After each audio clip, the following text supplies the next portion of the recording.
off-road. And we're sorry about some technical issues, and we're a little later, and it seems like we chat about technical issues every week. But we're glad to be with you guys, and we have a lot of stuff to go through today. Like, I mean, a lot. We did. And that's why I was so bothered. Important because we did a lot of cool stuff this week. Yeah, I mean, I was just so bothered by not being able to get on here and chat with you guys. I mean, it just feels like I'll be waiting the whole week. Okay, so Chrome, for whatever reason, Chrome was not working. Yeah. To be able to stream, but Safari was. So in the Google and Apple war, Apple won tonight. Yeah, it saved us, and I just thought maybe we'll try a different browser, but I'm not going to go through a bunch of technical stuff. We've got too much stuff to talk about. First of all, we need to go over the candy. So can you go get the candy? I'm gonna go. Okay, we forgot one chocolate bar last week, but we were so sick and delirious that we. So I'm gonna get that bar. All right, let me grab that. It's Canada Day this week, and we're pretty pumped up about that. I was going through and just thinking about some of. It's gonna write in the chat here. I was just looking into when Canada Day became a thing, and did some stuff that's we're not necessarily going to go into as much of that on this episode. Maybe next week, depending on what we do on our Canada Day. And I don't think there's going to be any fireworks this year, so that's a little unfortunate. But maybe there will be. I'm not sure, depending on your. All right, I found it. We're going to try this candy because it's spilled over. It was actually, if you go back last week, it was the one that fell off the table. So it fell off the front of the table, and I feel like this one didn't get fair shake. Yeah, I wasn't looking forward to tasting them anyways. And apparently, look, this is how much John is a candy addict. He obviously opened. I've already eaten half this, so I've got to taste tested, but I'm going to do it together with you. I was talking about Canada Day, John, how it's going to be different this year. We can probably talk about it a little bit more next week, depending on what we do on Canada Day. Well, there goes another chocolate. Hopefully, I said I don't think there's going to be fireworks, which is unfortunate. You know, there might be some backyard stuff. That's what's good about living in the country is no matter what you do, like there's always fireworks going off somewhere. So what do we got here? Okay, Maltesers. Cool. And sorry to anybody who was here earlier and didn't get to come chat with us live. We know that there was I think I could see that there's about 10 people in here, so I'm sorry about that. But anyways, we're moving on. Maltesers. What do you think, James? What do you rate this? 1 to 10. I actually don't mind it. I got a nice A. Is it? I thought it was more like a crunchy. But it's not. No. But you know what? Regular Maltesers are actually more malty than this. These are just kind of like a couple malt pieces. It's okay. I enjoyed it. What are you getting? Here's my blue drink this week. Over here. What am I giving it? It's hard to compare it to the rest of last week, but I would give it around a 5. Yeah, I'm there too. It's not bad. It's not bad. I don't dislike it. We saw our episode of Backyard Beats, and I actually thought it turned out better than I even thought maybe. It was so good. They had us come in, and there was they sat us down. They said, "Okay, well, we're going to read you through the script." And they had like a TVO Kids episode, by the way, that we did just recently. They had a book about this big, and they're like reading through pages and pages of a script that John didn't apparently. They didn't send me. They didn't send me the script. Yeah, they didn't send me the script. James. So then I'm like, what are we gonna do? We gotta memorize these lines on top of a secret handshake. That was we had to learn a secret handshake on the spot. Yeah. We didn't have much time. But you know what? I told you when we were finished, I said the magic of editing, the thing will stitch together just fine. They got a lot of good takes there. And James going, I don't know. And sure enough, it actually turned out great. So we achieved a lifelong dream, at least for me, I gotta say, a lifelong dream of being on TVO Kids. James and I used to call in to TVO Kids, 1-800-TVO Kids or whatever the heck it was, so many times, and only got the busy signal. We'd try to get our 5 minutes of fame every day, chatting with them. And of course, James gets in when he's a teenager and freaks out and hangs up the phone. That was the only time we ever got in. And of course, you're kind of beyond the age of really participating in the trivia and stuff.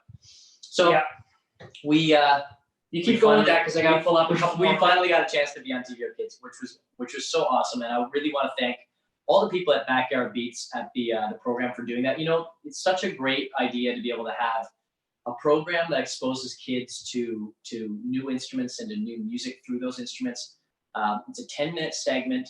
You can catch it on TV, I think, weekly right now. It's really awesome, and it's super interactive because they have every week they have a young person come on and perform on the instrument of the week with the band. So we had Arrow, who came on. He is a banjo player. He was fantastic. Our week was the banjo, and he did a great job, you know. And it's so cool to see kids engaged in these kinds of shows and instruments. And you know, when we were little, we would have seen a guy like that on TV and went, man, TVO kids. So thank you so much to Backyard Beats. You guys are awesome for promoting music in Canada. And we went to a Cottage this past weekend, didn't we? We did.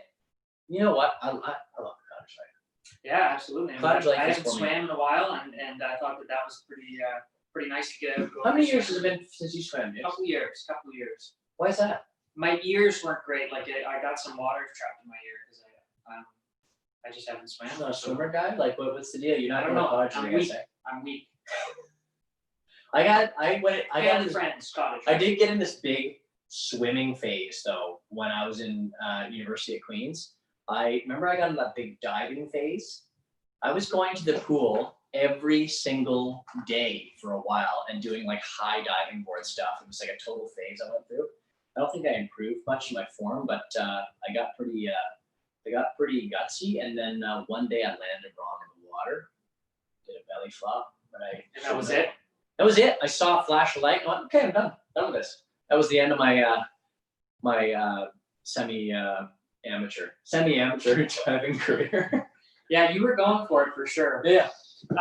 So I also got a story about Lily, my cat. She, ironically, you know, me being a musician, I don't know what to call John, but no, she doesn't like music.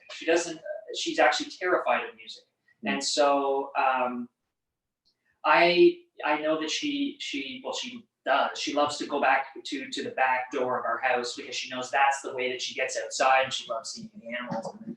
And so she sits at the back door and she'll meow most days, like for quite a while. And I try to ignore her so that I'm not reinforcing that sort of behavior. So is it or guitar? Is it anything? What I do, everything. But wow. But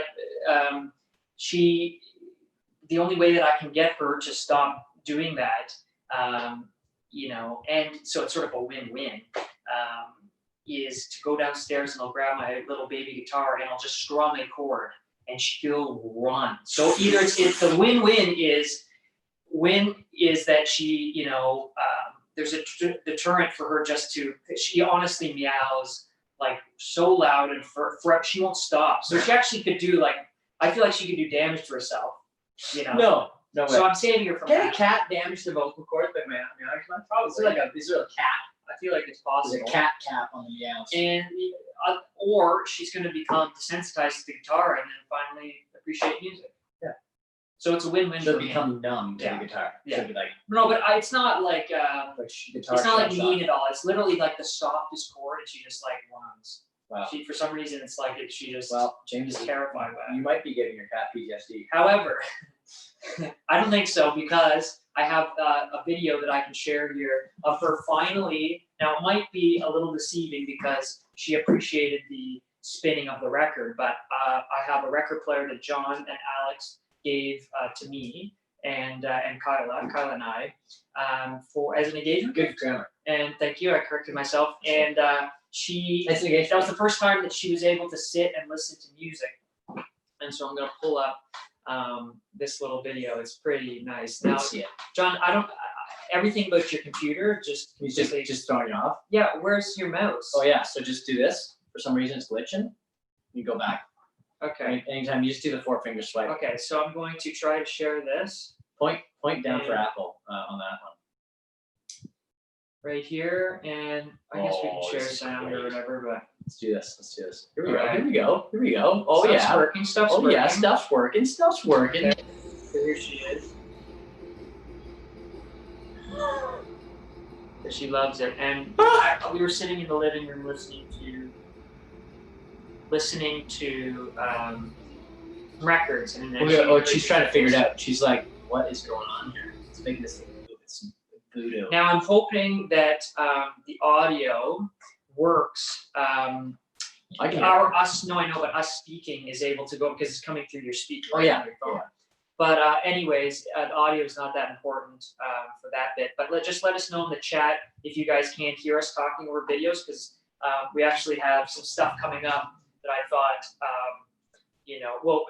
the audio will be more important. Yeah, for sure. Let us know. That's what's Anyways, great in the comment section. Just give us the feedback. The reason why I'm wearing, do you have anything to add here before I? Well, no, I gotta say, like you used to play violin for Clooney when he was just a puppy. He wasn't into it. I don't know what it is. Maybe it's a pitch thing for animals. They're just like, because you are good. I think.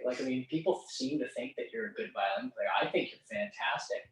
I'm a little biased, but maybe the animals either know the truth or they're completely delirious. They're completely delusional, right?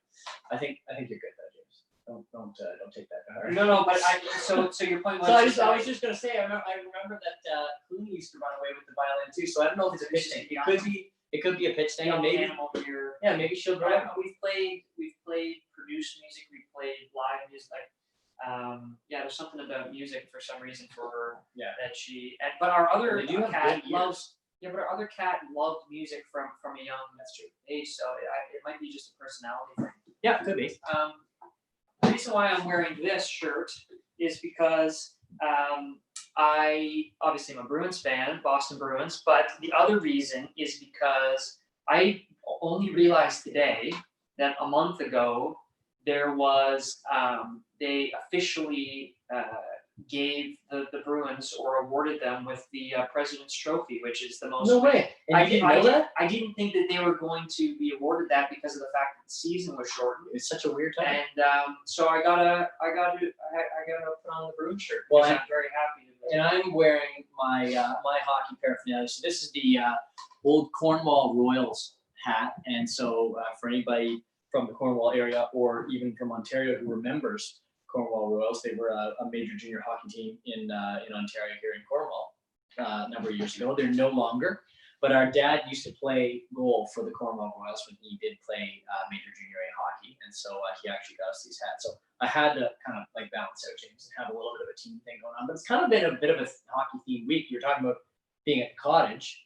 And we've been staying at this cottage on the very lovely good graces of Doug and Linda Jarvis. They are two fantastic folks who have been so gracious to let us use their cottage. But there's a great hockey background there, and I'll let you talk about that, James, because this is kind of your team.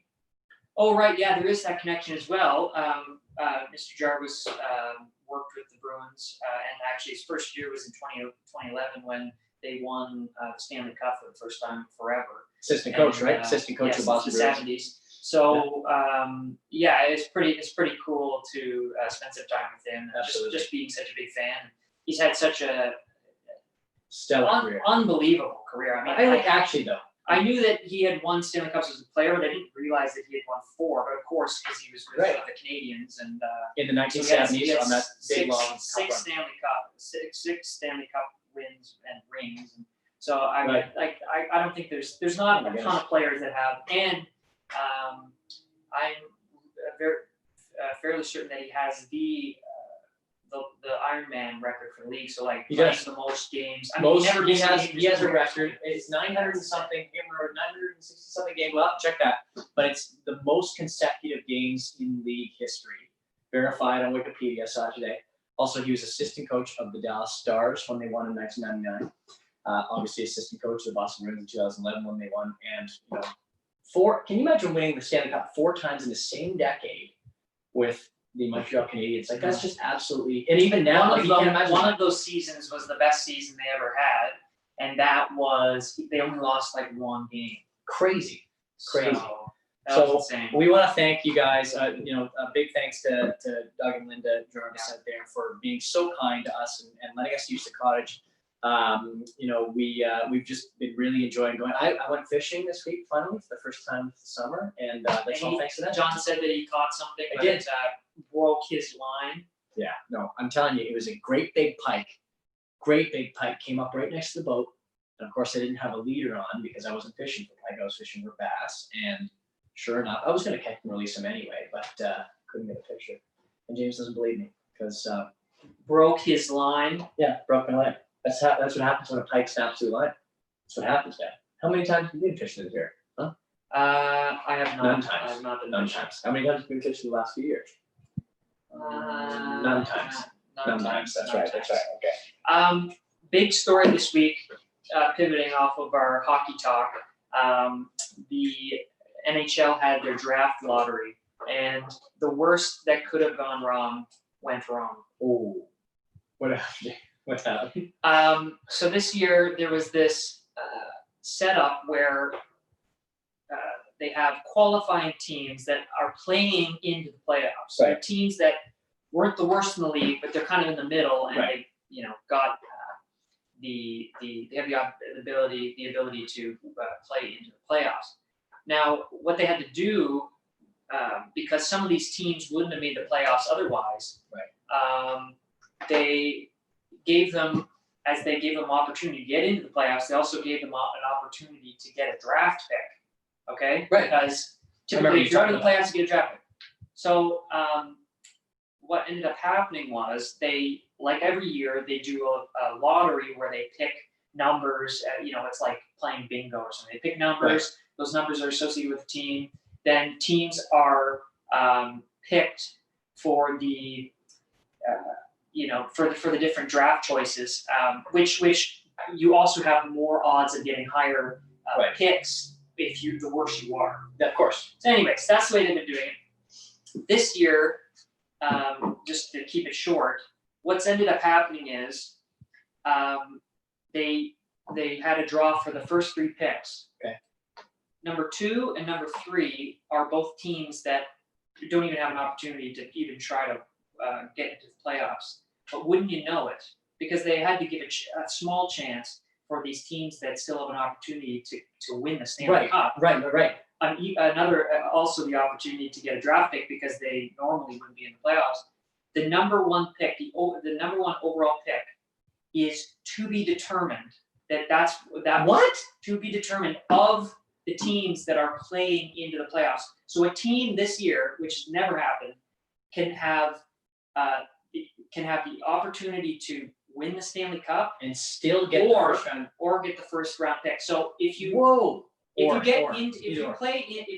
you get into the playoffs, then you don't get an opportunity anymore. But it's the losing teams out of that qualifying round that out of them they're going to pick whichever team out of those losers. I think the idea to get the first pick. The idea for that was always has been traditionally to try and keep even keel amongst teams from year to year, right? So you don't get sort of dynasties that always win and nobody and certain teams that never win, right? But that is going to be a weird situation, that's for sure.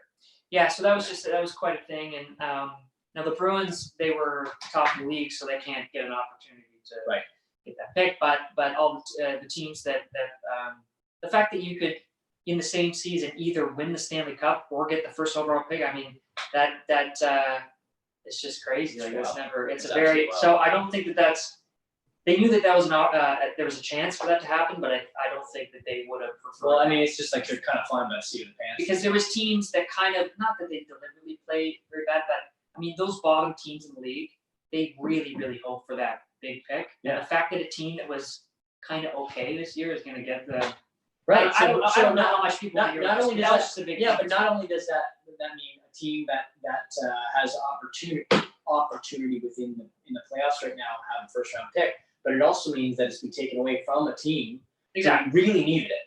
Who really needed it, right? Yeah. Who needed to be able to redevelop. Yeah. So that's you know what? That potentially changes. Well, it's butterfly effect, right? That changes the course of hockey history going forward. That's one way to put it. Do you have anything else to? And that's what I have to add. Do you have anything else to add from this week or whatever before? Well, I did before we take a trip back in time, John. Okay, well, I will say, for anybody who cares, I am really close to the deck.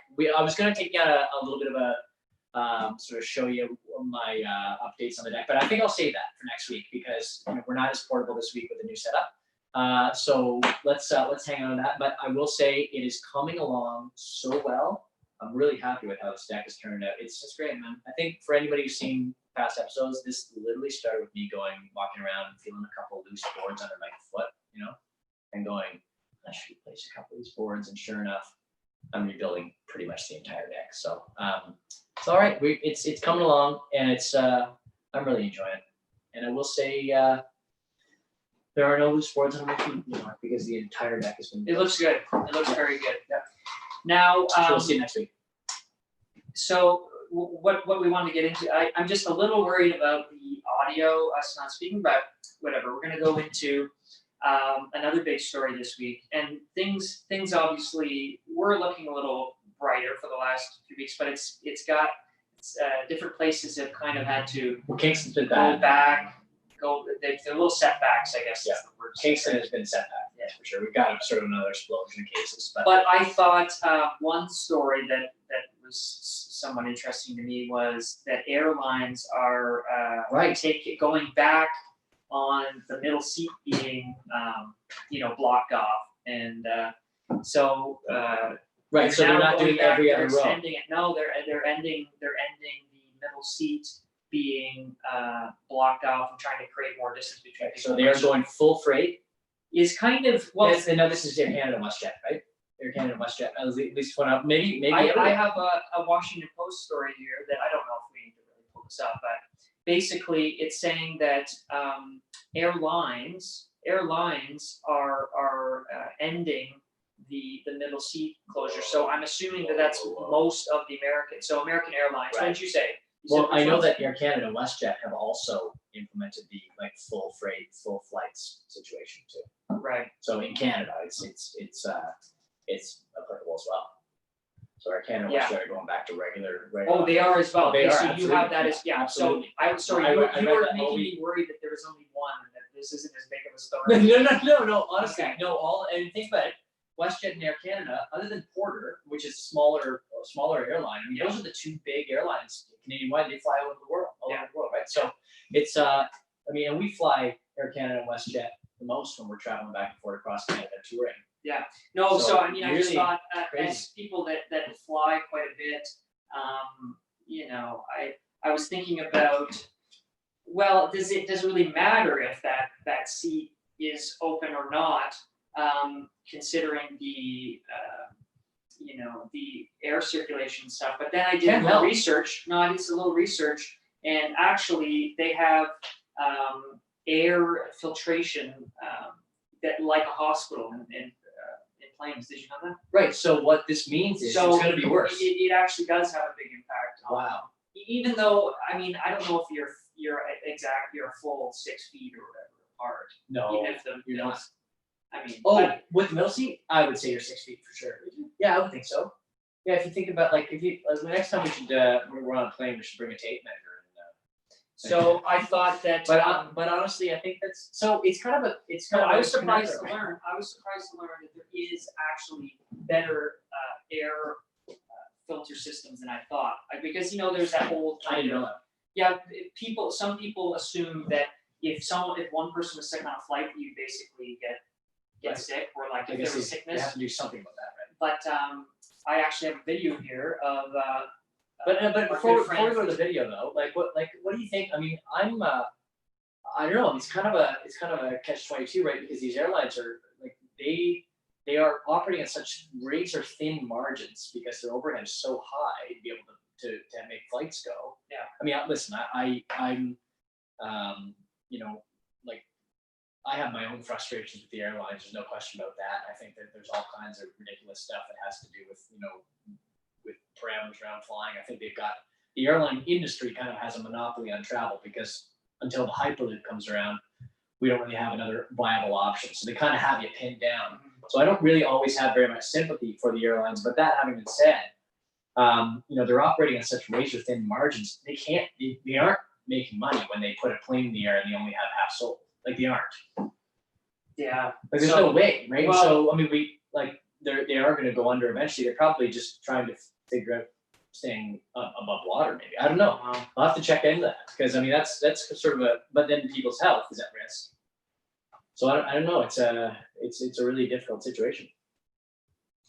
Well, I mean, and all of this kind of goes into what the sort of rabbit hole I went down this week after thinking about some of this stuff. But they gradually just kind of made ticket prices as lower and lower. Right. And so I mean, in a way, that's kind of created this dilemma. Right. Trying to make it as kind of casual as casual in terms of pricing and getting as many people onto it. But I mean, it's really changed from where it began in terms of the golden age of commercial flight, for sure. Completely. Well, yeah, and I know that we wanted to touch upon this today, but speaking of the golden age of flight, I mean, our grandfather, Howard, who was our mom's dad, passed away when our mom was only 16 years old. But he was a pilot for TWA, Trans World Airlines, under Howard Hughes. So for anybody who's seen the movie The Aviator, it's all about Howard Hughes and how he started TWA. Yeah, I pulled that up when I was looking at some of the stuff. Yeah, so he started TWA, and our Grampy Howard, so funny enough, he had the same first name. Catch Me If You Can has a little bit of... Yeah, that's right. So our Grampy Howard flew TWA Airlines as a 747 pilot when the 747 was really a fairly new plane. And so big that people were saying, that thing can't fly, kind of deal. Yeah. And it was just that it was, underneath that Howard Hughes banner. I mean, he was quite a risk taker as well, right? So it's pretty cool that we have that legacy in the family. And that was I actually have a footage or a photo of him. But before we go into some of that stuff, I thought that we could talk about some of the flight mishaps that we've had, and just because we've flown so much. Yeah, I've had a few. That's for sure. There's a lot of things that you start to realize on flights that happen all the time. And well, we could start with at least maybe a couple of the stories, of maybe, when we had when our dad didn't really recognize somebody who was quite well known, right? Oh, yeah. So let's tell that one. This is obviously long before we were touring, but our dad was flying on an airline one time. Can't remember where he was going, but he was sitting on an airplane amongst what seemed to be a band. These guys kind of looked like they were a band. They had the haircuts like a band. They were British guys, and he was sitting there, and our dad was wearing a Tony Rice T-shirt. And for anybody who doesn't know, we grew up on bluegrass music.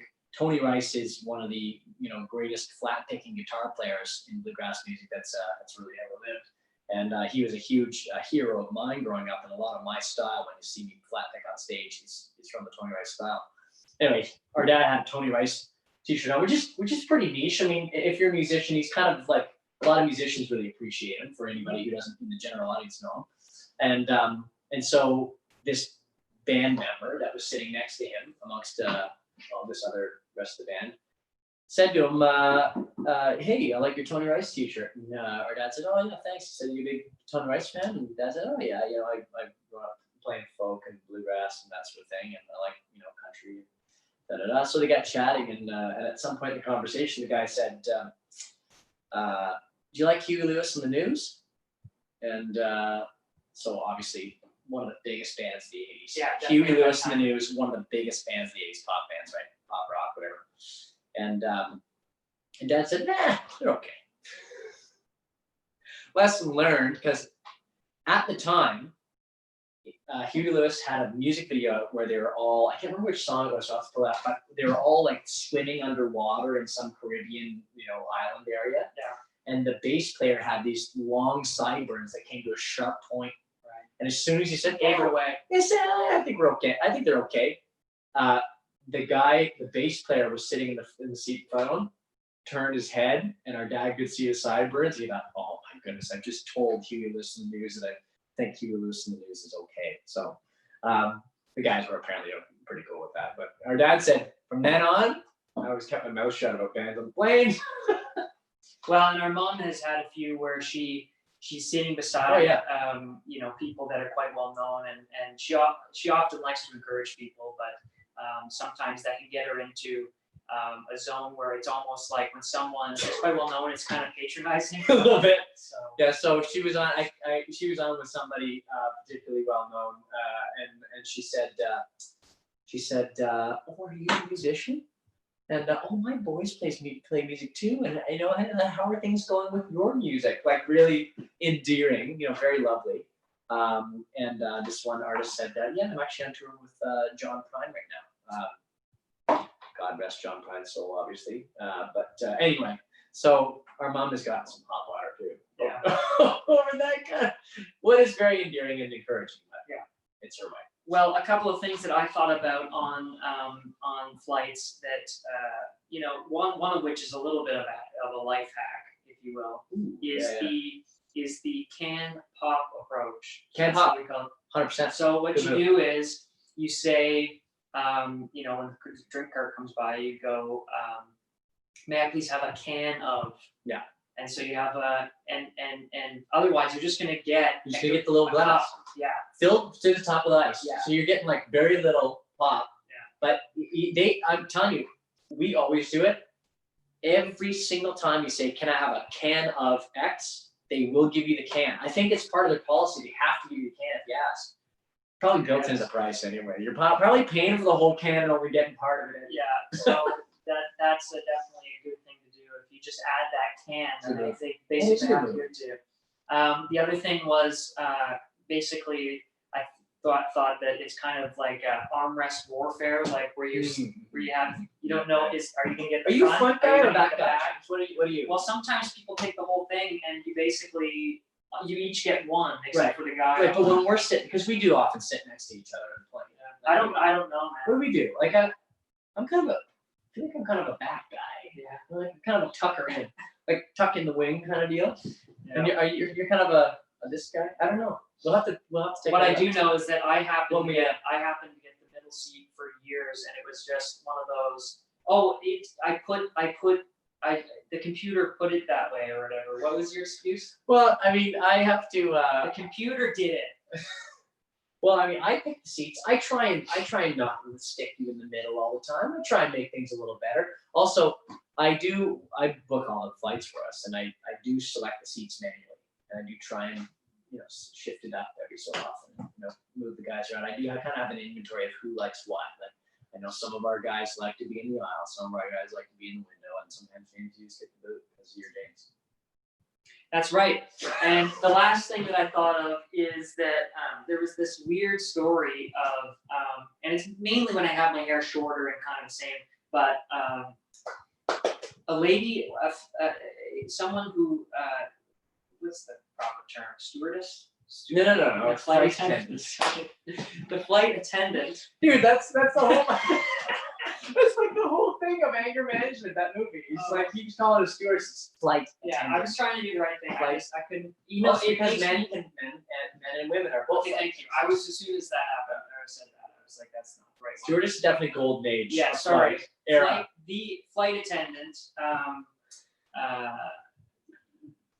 came by and kind of wouldn't accept that I wasn't Tom Hiddleston. That's true. I totally was there for that. Which is bizarre because I wouldn't accept it. I mean, maybe like there's people that look a lot more like you look well-known people. like Tom Hiddleston. I don't. Did you have a picture? Not to the degree that she was. Okay, I'm gonna get a picture this week.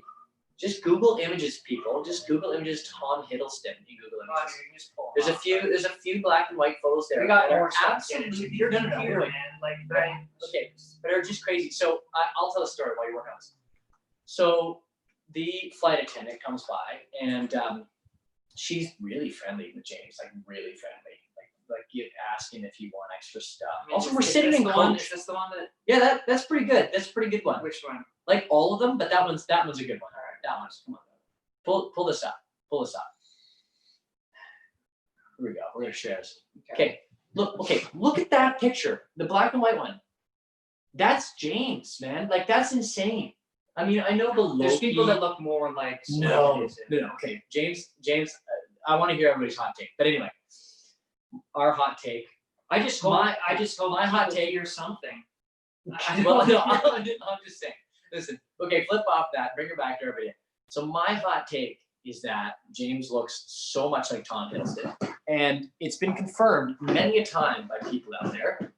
And so this particular flight attendant was being really friendly to James, like offering extra food, offering extra drinks. Is there anything else I can get you, sir? Kind of stuff, calling you sir. We were kind of like, what's going on here? Like, and she finally comes back and musters up the courage to say, "Are you Tom Hiddleston?" And James says, "No, I'm not. We're a band." Like, I think he mentioned it or whatever. And she was like, "Oh right." Yeah. And you're like, no, I'm not Tom Hiddleston. She said, "Sure. Yeah, you're not Tom Hiddleston." I saw it happen. She came back. She went up to the front, talked to one of her flight attendant colleagues, and she looked back and like had a chuckle and smile. Look at you. James couldn't convince these folks that you were not Tom Hiddleston. I mean, you were sitting in coach on some regional Canadian flight or something. She just thought, I mean, he's bouncing around. Maybe he's filming a movie up here in I don't know. Vancouver. So, anyways, that we took way too long to describe that story, but Not in my opinion. I thought that in light of these kind of conversations, some of the negativity surrounding, obviously, these companies trying to, eke back the middle seat income. Right. They've kind of taken a hit, and I thought that we could kind of shed a little light on their golden era. The golden era. That's true. And help us more. There was a time when they made more money. Help people remember to appreciate what a luxury it is to fly in the first place. True. Is that a good thesis? I think so. Is that good enough? I think so. Rationale? Because they do. I mean, it does feel like you're cattle. It does feel like you're cattle. Yeah, it's Like they kind of like this survey. I mean, this is just my opinion. Let's But share James and I a do picture. listen. James and I do a lot of flying. We do a lot of flying. Last summer, we were flying like Toronto to Edmonton, Toronto to Winnipeg, Toronto to Vancouver every weekend. And this is coming from a family of, we had a pilot grandfather. We actually had a flight attendant grandmother. Here's the photo. Our grandmother was a flight attendant. Both. They Two of flew our, together. yeah, but two of our grandmothers. Oh right? Judy, she was also a flight attendant. Yeah. So we had a lot of flying folks in our family. James has part of his pilot's license. Yeah. So we're not like This is our mom's dad. Excuse me. Yeah, Howard. And this picture was pre him working for TWA. That's right. That don't exist anymore. But them and Pan Am were like the companies back in that golden age of commercial flight. This is Actually, 1959. when you say the golden age of flight, it's not actually what we're referring to. I figured that out. It was earlier than that, closer to the world wars, where it was actually they were really innovating with planes and stuff. Gotcha. But the golden age of commercial flight was like Pan Am. Well, I will say, 50s, Pan Am, TWA. I was talking to a pilot on one of our last flights that we just took. Right, One in that's February, correct. and he told me, he said, "Oh, your grandfather flew for TWA in the 70s. Oh man, that was the golden era of flight." And so I was just taking his word for it.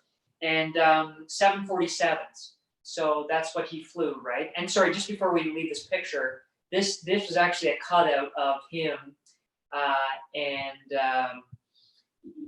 he had won he got the best in a proficiency course, right? He won Right. Yeah. some contest or something trophy, yeah, the Moose Jaw Trophy for flying proficiency. Right.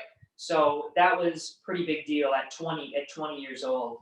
He obviously was very talented at flying. Yeah, he really was. So he had won that trophy, and then he after this he ended up. But I just thought that was cool. How so we we had that really do. clipping. We really do have a tremendous amount of respect for.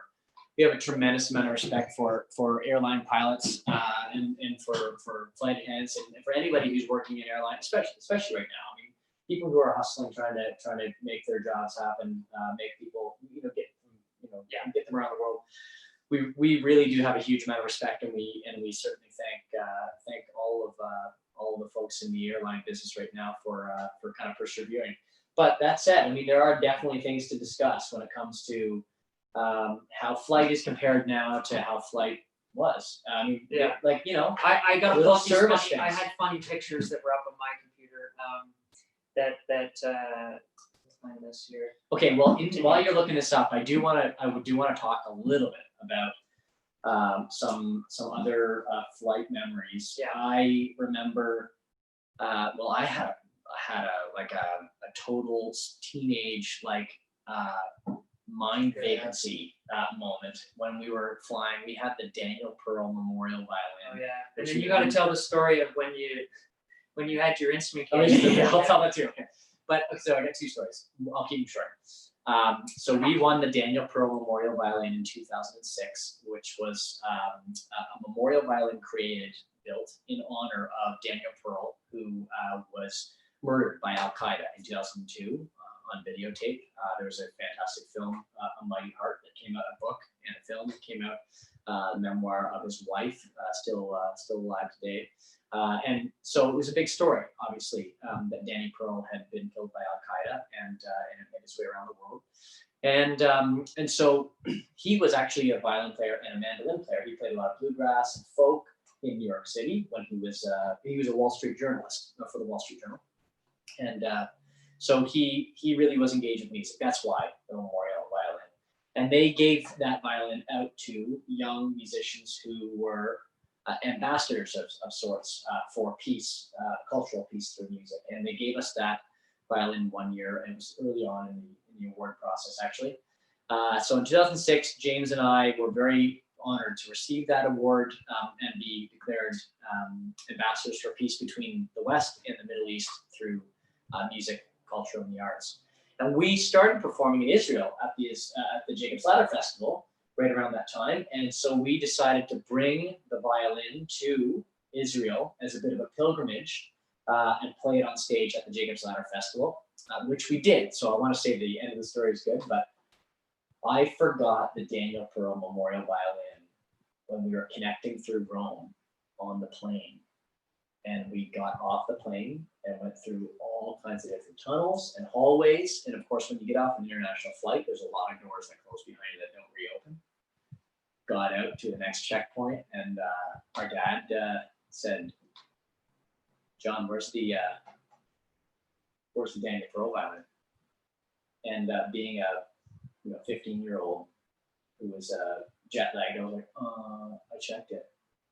Nope, carry on.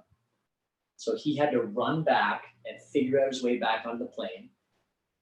By chance, there was a lady with her child who were stalling getting off the plane. It was taking a while.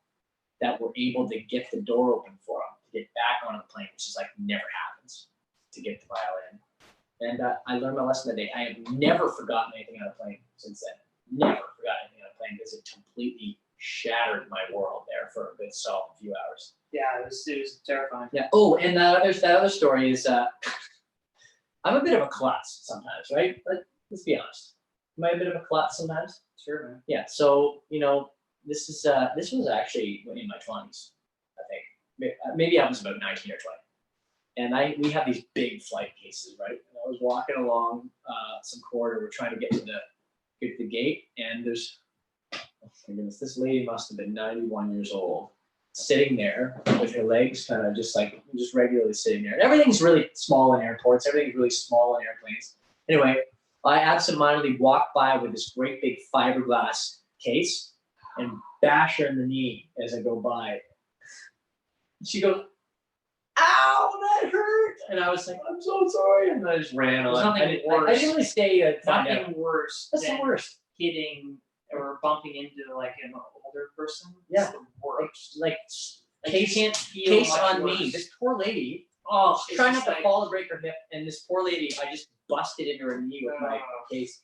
And now I'm extra careful going to the airplane. All right. To the airport. Well, that was something else.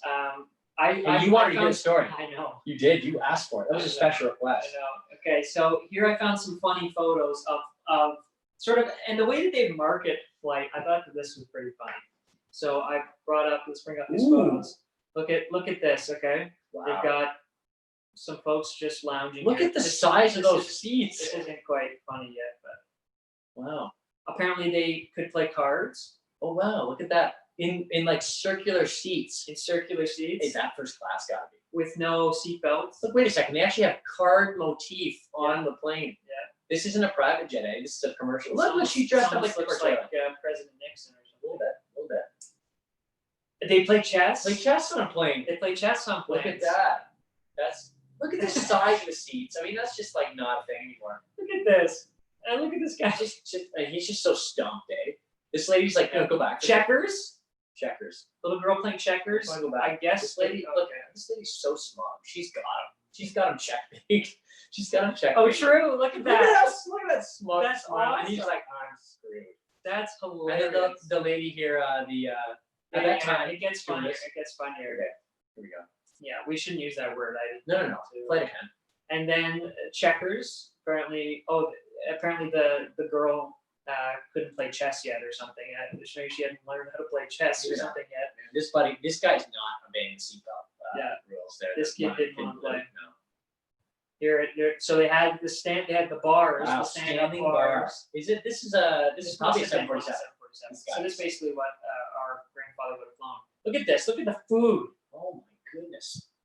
And I actually saw some photos that there was seafood. So nice. There was seafood on some of the flights. Oh, this is not Seafood. Imagine seafood. Did they have a real kitchen? How would they even keep that like? They might have a real going kitchen. bad. They might have a real kitchen on it. They can actually make stuff. They're sitting again in this. The pilot. Look Pilot's at not flying. that was the funny part. So I saw these photos and it gets even funnier. So the So pilot we're clearly on is autopilot. chatting. He's just on autopilot There's right now. no way. You think that there's autopilot? These are like from the 50s. These photos. Well, I don't know. Maybe 60s. But still, you don't put autopilot. Obviously, they just took photos on the ground. Okay, so we got Look at the Thanksgiving dinner on the plane. Look at the size of the food for a child. That's bigger than the Thanksgiving dinner I had this year. And here, look at the white coat service. Wow.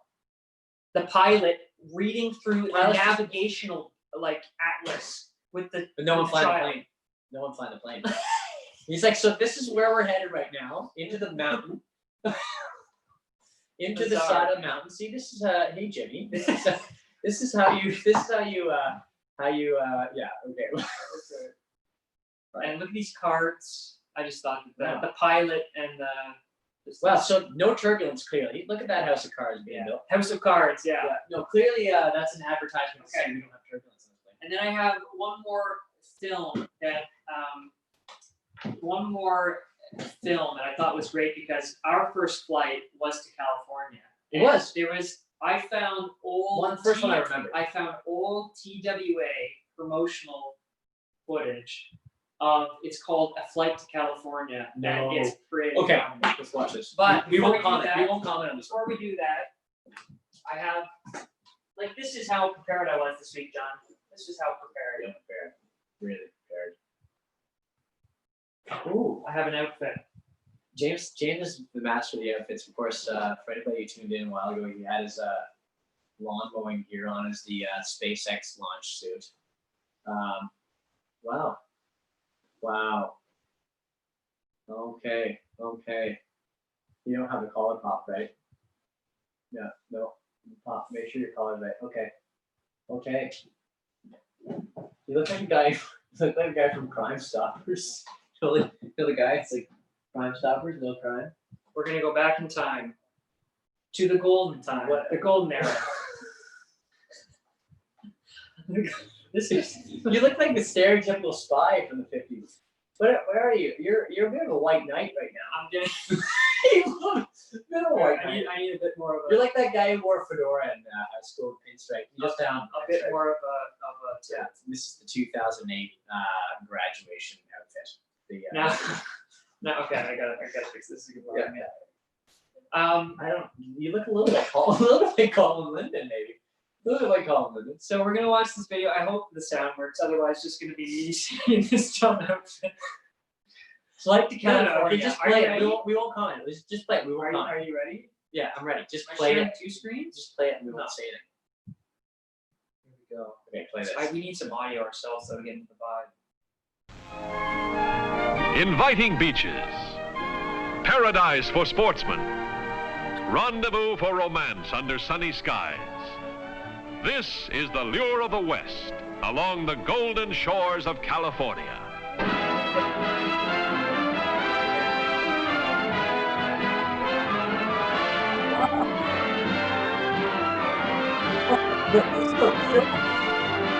proper.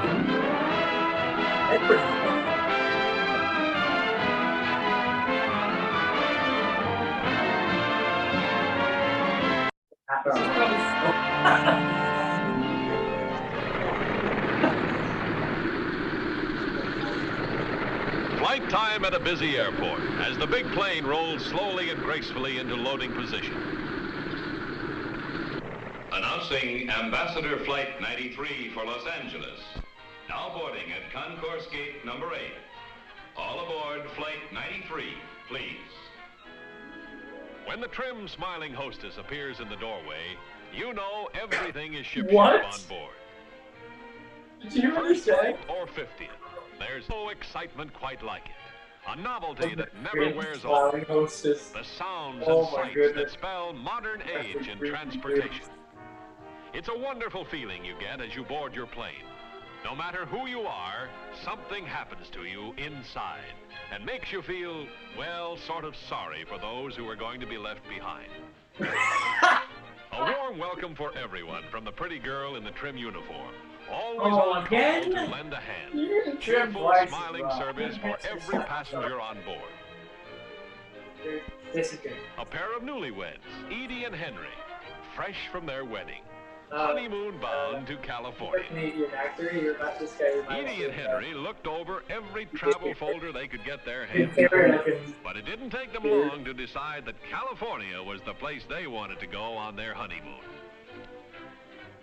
Small fry en route, in the special care of the Small. senior hostess, to be delivered safe and sound in Los First Angeles one's, on a visit to Grandma. Look at and the Grandpa. side row seats. I know I commented on A new mode in That's honeymoon crazy. travel, but the same old way of seeing you. This Final seat. call. Yes. Ambassador Flight 93 for Los Angeles. Now boarding at Concourse Gate number 8. He says I All look cool. aboard Flight Right. 93, please. The whole new Crime Stopper as well. To me, that means I'm on my way home. To my family, my house, my work at the studio.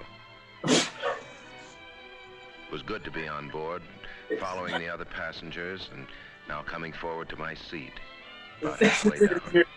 Monologue? It's an internal monologue. Pleasant company. Now we're ready to go, so take it away. Rockland, California. That's a big one.